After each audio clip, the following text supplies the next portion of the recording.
Welcome to another episode of Inspirations. Today we're going to talk about Vaporwave.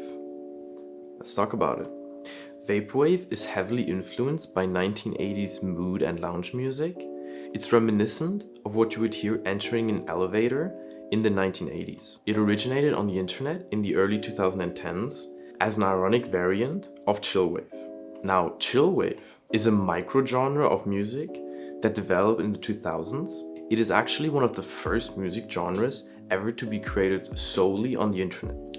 The term was really only used to describe music that included incidental parts of music from VHS tapes. So this is where we get Vaporwave from, which includes elements of jazz, R&B, and elevator music throughout the song. I couldn't really find anyone that created the first Vaporwave piece. However, I did find an American artist, Ramonia Xavier. I really hope I'm saying that right because I have no idea. She's an electronic artist from Portland, Oregon. It's honestly really hard to find information on her at all because she goes by many aliases. I'm gonna put some of them here on the screen and that's just some of them. But from what I can tell, she started the first kind of move to Vaporwave with a song called New Dreams Limited. And this kind of slowly developed into Vaporwave classics as we know them. So what can we learn from this? I think from the history, we can learn a lot. By knowing kind of what time it is trying to recreate, we can find some pictures of stuff that was in the 1980s and involve it into our collage as a Vaporwave product. But I also feel like there's an important distinction to make. You know, there is this kind of new Vaporwave style and the style that it's actually meant to be.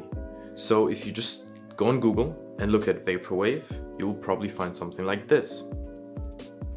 Now this doesn't really have anything to do with the style. I mean, we talked about it has to do with VHS tapes, it has to do with kind of elevator music. That type of idea should be in the collage. However, there's nothing like that in there. It is more a retro style design. But anyways, we're going to be attempting the real Vaporwave style here and try to stay true to its history. Alright guys, basically to create this composition, I first just looked up some inspiration, looked through images, and found some things I liked. I wanted to definitely go some Windows 95 stuff because, you know, that's usually what is in these compositions. It fits very well with what we talked about before and looks really cool, I think. So from here, I just took a bunch of images and deleted the backgrounds in Photoshop so I could use them in InDesign. I created a gradient as background to have some nice color in it.